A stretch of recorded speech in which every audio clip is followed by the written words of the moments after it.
네, 여러분들 집 안에 여러 문들이 있죠. 이 문들을 열었을 때 오늘 제가 말씀드리는 것들이 보인다면은 집 안에 그동안 이것들 때문에 여러분들의 일이 꼬이고 여러 가지 돈도 나가고 건강운도 해쳤던 겁니다. 자, 그러니 지금 당장 보시고 치우시고요. 그리고 집안에 고장 나서는 안 되는 것들까지도 싹 다 이 영상에 정리가 되어 있으니 끝까지 잘 지켜보시고 삶에 적용하시길 바랍니다.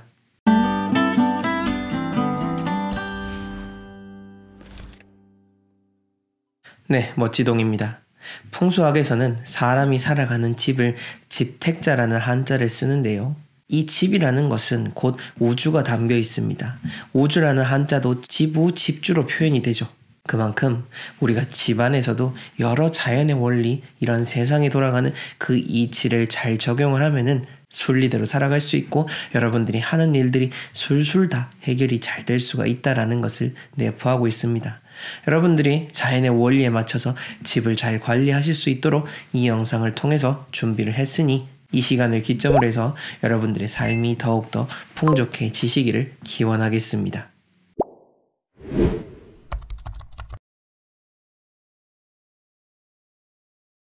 네, 우선 첫 번째로 물이 떨어지는 수도꼭지는 반드시 고쳐주셔야 됩니다. 샌다라는 뜻을 지닌 한자 셀루자를 보게 되면은요, 물이 집 밖에서 집 안으로 들이쳐 집 안에도 빗물이 있다라는 것을 뜻하고 있습니다. 이처럼 뜻하지 않은 물의 흐름은 여러분들의 근심을 만들어내고 집안의 우환을 가져오게 됩니다. 풍수적으로 물이 새고 물이 고이는 것은 좋지 않다라는 쪽으로 제가 이야기를 많이 들었을 겁니다. 이와 더불어서 운이 들어온 통로인 수도꼭지도 항상 청결히 해야 한다라는 것을 추가적으로 말씀을 드립니다. 두 번째로는요, 집안에 있는 문이 잘 열리지 않고 소리가 난다면은 이것 역시나 근심을 만들어내는 겁니다. 여러분들은 영화나 드라마에서 문이 삐그덕거리는 소리를 들어본 적이 있었을 겁니다. 보통 내가 원하지 않는 상황에서 듣게 되는 그런 문의 삐그덕거리는 소리는 공포의 대상으로 보통 표현이 되죠. 이것은 영화나 드라마가 아니라 여러분들의 삶에도 동일하게 적용이 되는 내용입니다. 요즘 세상의 문에서 삐그덕대는 소리가 어디 나냐라고 생각하실 수도 있을 겁니다. 물론 맞습니다. 삐그덕대는 문은 잘 없는 편이지만은 고장이 나고 문이 잘 닫히지 않는 상황은 언제 어디서든 여러분의 집에서 일어날 수가 있는 겁니다. 그러니 문을 잘 고쳐서 여러분들의 집안의 기운들을 잘 유지하시고 지켜 나가시기 바랍니다. 그리고 만약 여러분들이 새롭게 이사를 가고자 하는 경우에 만약 그 집의 문이 깨끗하지 않다라고 한다면은 설령 자가가 아니라 할지라도 깨끗한 시트지를 바른다라든지 문을 깔끔하게 해놓고 지내시는 것은 상당히 중요한 일이다라는 것을 명심하셨으면 좋겠습니다. 자, 이번에는 집 내부는 아니지만은 우리에게 가장 중요한 의미를 지니는 돈에 대해서 잠깐 이야기를 하고 넘어가겠습니다. 돈은 그 어떠한 형태로든 우리에게 기쁨을 주게 됩니다. 자, 그렇다 할지라도 그 돈이 깨끗하고 찢어지지 않는다면은 더욱 우리의 기분이 좋겠죠. 예전에 어른들에게 세배를 드리고 받게 되는 돈은 항상 깨끗하고 빳빳했었던 그런 신권이었습니다. 새 돈을 받아들었을 때의 기분 좋은 그 느낌을 여러분들은 다 알고 있을 겁니다. 만일 찢어진 돈을 가지고 있다라고 하면은 신권까진 아니더라도 비교적 깨끗한 돈으로 교환하시고 보관하시길 바랍니다. 자, 다음으로 중요한 거는요, 바로 시계입니다. 제가 얼마 전에 세종에 있는 신중년센터에 특강을 나가서 강조했던 것이 있습니다. 우리가 풍수를 통해서 얻게 되는 가장 중요하고 소중한 게 바로 시간이라는 겁니다. 이 시간이라고 하는 것은 돈보다 더 중요한 가치 중에 하나입니다. 이 중요한 가치를 담고 있는 그릇이 바로 시계인 거죠. 돈을 담는 지갑보다 더 중요하다라고도 볼 수가 있습니다. 이 시계가 멈춰 있다라고 하면은 여러분의 운의 시계 혹은 돈의 시계도 멈춰 있는 것이라 그렇게 생각하시면서 바로바로 고쳐주시기 바랍니다. 그리고 집안에 대문이나 현관에 녹슨 부분이 있다라고 하면은 어떻게 해서든 깨끗하게 하셔야 됩니다. 자, 아마 아파트라 하더라도 습기에 취약한 그런 곳이라면은 현관문 구석에 쉽게 녹이 쓰는 것을 여러분들은 볼 수가 있습니다. 풍수에서 현관은 모든 운의 시작이자 내 삶의 전환점입니다. 그리고 운의 필터와도 같습니다. 운이 들어오는 대문이나 현관이 녹슬고 마모되어 있다라고 하면은 아무리 깨끗한 운도 집안으로 들어오면서 마모가 되어 들어온다 라는 생각을 가지고 고쳐 나가셔야 됩니다. 그리고 분명 여러분의 집안 창문에는 발코니에 찢어진 이것이 있었을 겁니다. 바로 방충망이죠. 담장이 없는 아파트나 주택에서 방충망은 우리 집을 지켜주는 외벽과도 같은 그런 역할을 합니다. 자, 이것이 찢어져 있다라고 하면은 집안에 들어와 있는 좋은 기운과 운들이 빠져나간다. 그렇게 생각하시면 됩니다. 바로바로 메워주시고요. 자, 그럼 방충망 전체를 교체해야 되느냐? 절대 그것은 아닙니다. 다이소나 근처 마트에 가보시면은 방충망이 찢어진 곳에 붙이는 제품들을 여러분들이 쉽게 볼 수가 있을 겁니다. 저도 제가 사는 그 지금의 집에 처음 들어와서 가장 먼저 살피고 보수했던 것 중 하나가 바로 이 방충망이었습니다. 그러니까 여러분들도 잘 따라 하셔가지고 빠져나가는 그 운들을 꽉 붙잡아 두시기 바랍니다. 네, 오늘 첫 번째 내용입니다. 사람이 살아가는 공간을 풍수용어로 양택이라고 하죠. 이 양택이라는 공간, 즉 살아있어야 된다라는 겁니다. 이 살아있는 공간이 우리 집안의 사의 영역, 즉 죽어있는 것들이 있으면 절대 안 되겠죠. 이제 겨울철이다 보니 집안에 시들어버리는 식물들도 많을 거고 또 올 한 해 동안 예쁘게 장식해뒀던 조화들도 있을 건데요. 자, 이제 적극적으로 한번 바꿔볼 때입니다. 위치도 한번 바꿔보시고요. 조금 낡았다 하면은 처분하셔가지고 집안에서 죽음의 기운들을 최대한 빼내십시오. 그러면은 그 빈 공간에 저절로 생기가 채워질 수밖에 없을 겁니다. 그 다음 두 번째는요. 여러분들 문 근처를 주목하셔야 됩니다. 문 근처에 만약 짐을 쌓아 놓는다라든지 화분을 놓음으로 인해서 문 자체가 활짝 열리지 못하게 된다라고 하면은 즉 여러분들이 하는 일 그 공간에 들어올 운이 완전히 다 들어오지 못한다라는 의미를 내포하게 되는 겁니다. 그러니 문이 열려야 할 곳은 활짝 열릴 수 있도록 그 주변에 널어놓은 잡동사니들은 꼭 정리해 주시기 바랍니다. 자, 그 다음 세 번째로는요. 침대에 대해서 한번 이야기해 보려고 하는데요. 만약 여러분들이 침대를 고르신다면은 침대 헤드가 있는 것을 고르는 게 제일 좋습니다. 뭐 굳이 침대를 두지 않는 분들이라면은 모르겠습니다만은 침대를 사용하시는 분들은 헤드가 있는 게 좋죠. 모든 풍수지리의 근본 이치상 내 뒤는 든든하게 받쳐줘야 되는 것이 가장 일반 상식적인 내용입니다. 그렇게 봤을 때 여러분들이 잠을 자는 그 침대 역시나 머리 위가 든든하게 무언가 올라와 있는 게 좋다라는 뜻이죠. 침대가 없던 예전의 시절을 한번 떠올려 볼까요? 여러분들 드라마나 사극에서도 쉽게 보셨을 겁니다. 침대를 두진 않지만은 앉는 공간을 중심으로 해서 뒤에 병풍을 놓아뒀던 것을 볼 수가 있죠. 내가 머무는 공간, 그 방이라 할지라도 그 방 안에서도 그러한 자연의 원리를 적용하셨던 것이 우리 선조들의 지혜였던 겁니다. 여러분들도 이 점을 잘 참고하셔가지고 헤드가 있는 침대를 꼭 고르시길 바라겠고요. 침대에 대해서 한 가지 더 말씀을 드리자면은 침대 밑에 있는 물건들도 역시나 치워주는 게 집안의 기운의 흐름에 많은 도움이 되는 겁니다. 특히 잠을 자는 공간, 집안에서 가장 오래 머무는 공간 중에 하나입니다. 그렇기 때문에 깨끗하고 그 어떤 걸림돌도 없어야 되는 겁니다. 자, 그 다음 다섯 번째로 여러분들 집안의 날카로운 것들 한번 잘 돌아보시길 바랍니다. 무심코 사뒀던 장식물이 날카로움을 의미하는 것은 아닌지, 그리고 예쁘다고 사뒀던 그 액자가 가만히 보니 충돌을 의미하는 내용은 아닌지, 뭐 조금 더 확장을 해서 여러분들이 사는 집이 다른 외부에 있는 아파트 동이나 다른 집과 충돌하고 있는 위치는 아닌지까지도 함께 생각을 해봐야 되는 게 바로 이 날카로움이라는 의미입니다.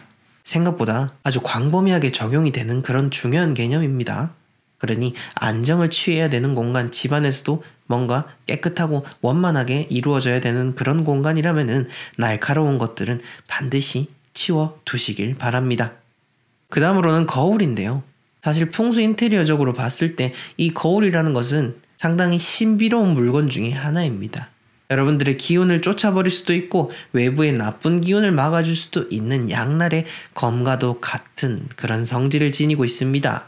그렇기 때문에 더더욱 깔끔하고 먼지 없이 잘 관리하는 거, 이게 바로 중요한 겁니다. 이러한 원리는 거울뿐만 아니라 여러분들 집안에 있는 창문에도 동일하게 적용이 되는 거니까 집안에 있는 거울들, 창문들에 먼지가 끼지 않도록 잘 관리해 주시기 바랍니다. 그 다음 7번째로 풍수소품인데요. 제가 얼마 전 세종에서 강의를 했었죠. 거기서 한 수강생 분께서 집안에 있는 그 수맥을 차단한다라는 물건을 가지고 저희에게 오셨는데, 제가 말씀드리고 싶은 거는 이 자체가 어떤 풍수적인 의미, 수맥을 차단한다라는 그 의미를 떠나서 이거에 대해서 너무 의존하지 말라. 이것 자체를 뭔가 마치 교회 다니시는 분들이 십자가처럼, 절에 다니시는 분들의 불상처럼 뭔가 신성시 여기지는 말라라는 점을 이야기 드리고 싶습니다. 분명 어떤 다른 물건들보다는 조금 더 기운적인 의미를 가질 수가 있습니다. 그러다 보니 이것이 오히려 일반인들의 집에는 해가 될 가능성이 상당히 높습니다. 그렇다고 해서 무조건 다 치워라, 절대 이 뜻은 아닙니다. 여러분들이 스스로 잘 판단하셔가지고 이것 자체를 너무 막 신성시해가지고 매일매일 여기다가 기도를 한다라든지 매일매일 여기다가 정성을 들인다라든지 그러지는 마시라라는 거를 제가 이야기 드리고 싶은 겁니다. 자, 마지막으로 여러분들 집안에 이것 절대 두시면 안 되죠. 바로 꽉 막힌 공기입니다. 실제 출장을 갔을 때도 그 집안에 가족들이 사이가 좋지 않다라든지 집안에 오한이 있는 집은 무조건 거기서 공기가 좋지 않았습니다. 그 쾌쾌한 냄새, 탁한 공기, 현장에 갈 때마다 마주하게 되는 건데요. 환기라는 글자를 들여다보게 되면은 기운을 순환시킨다라는 의미가 내포되어 있습니다. 즉, 집안에 묵혀져 있는 공기를 빼내고 다시 신선한 공기를 들이고 또다시 시간이 지나면은 빼내고 다시 새로운 공기를 들이고 그런 계속적인 반복 작용을 해야 되는 거, 이게 바로 환기인 거죠. 기운을 순환시킨다라는, 그리고 여러분들 스스로 운을 살린다라는 가장 적극적이고 쉬운 행동이 바로 이 환기인 겁니다. 이제 겨울철이다 보니 환기가 참 쉽지 않으실 텐데요.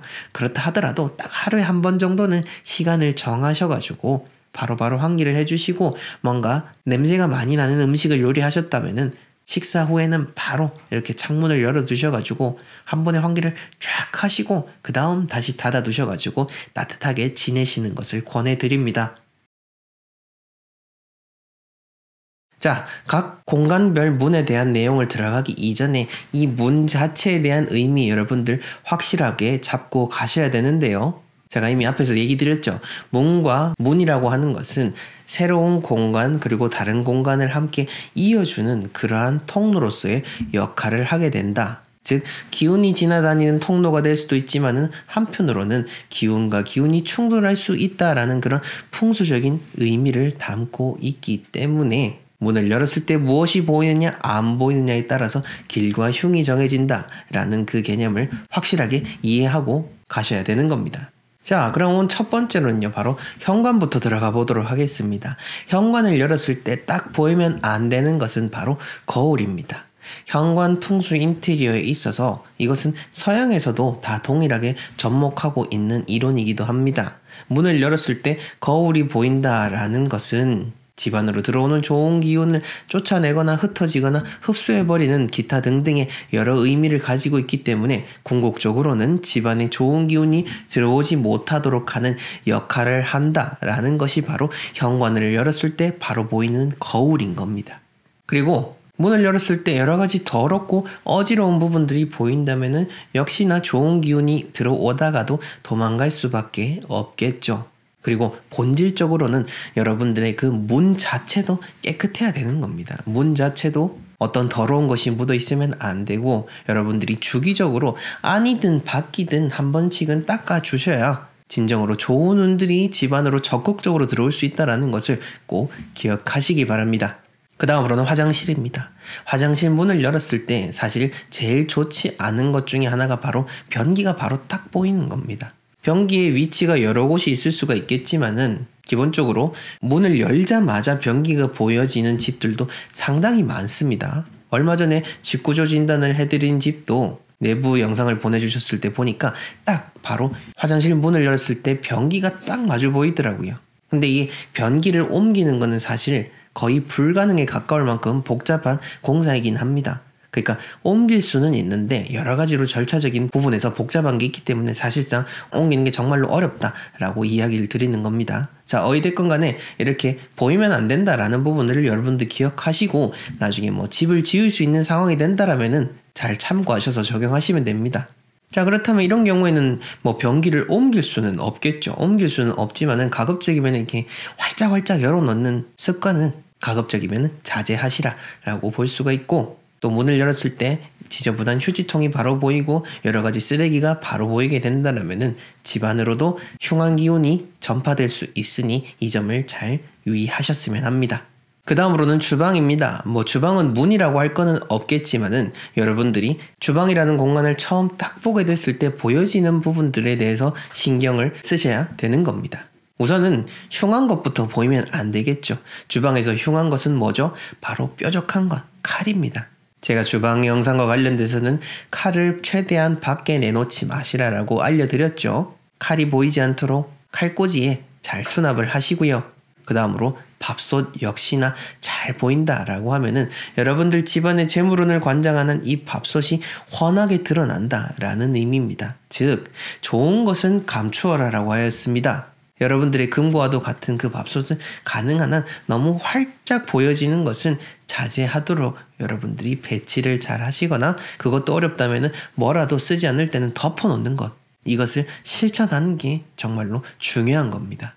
그 다음 거실입니다. 거실 역시나 딱 문이라는 것은 없지만은 여러분들이 집 안에서 거실로 딱 들어왔을 때 어떤 것이 보이면 안 되느냐라는 게 중요한 건데, 거실은 전형적으로 살아있는 공간이고 집 안에서 모든 공간의 기운들이 모이는 그 결집체에 해당합니다. 많은 기운들의 모임의 장이라고 할 수 있는 이 거실에는 바로 죽어있는 것들이 있으면 안 되는 겁니다. 즉, 죽음을 상징하는 물건 혹은 죽어있는 식물 혹은 죽음과 관련된 여러 소품들은 가급적이면은 거실에서 바로 보이는 것은 피하시라라는 점 강조하고 싶고요. 그 다음으로는 창문입니다. 여러분들 창문을 열었을 때 제일 먼저 보이는 게 바로 아마 문틈일 겁니다. 이 창틀에 여러분들 먼지나 죽어있는 벌레들이 있다라고 하면은 바로바로 정리를 해주십시오. 집안의 재물운을 살릴 수 있는 정말 중요한 방법 중 하나가 바로 여러분들의 창틀을 깨끗하게 잘 관리하는 겁니다. 이 창틀은 제가 현장에 나가봐도 상당수로 많은 분들이 여기를 닦지 않는 분들이 많습니다. 심지어 이사 가기 직전까지 한 번도 손을 안 대시는 분들도 참 많습니다. 이거는 의뢰인분들께서 새로운 집에 딱 들어갔을 때 리모델링 하기 전에 그 집에 실사를 가게 되면은 이전 주인이 한 번도 청소하지 않았던 공간들을 볼 수 있는데, 그 중에 하나가 창틀이기 때문에 제가 이렇게 이야기를 드릴 수가 있는 겁니다. 자, 어찌됐건 간에 창틀 여러분들 잘 관리하시기 바랍니다.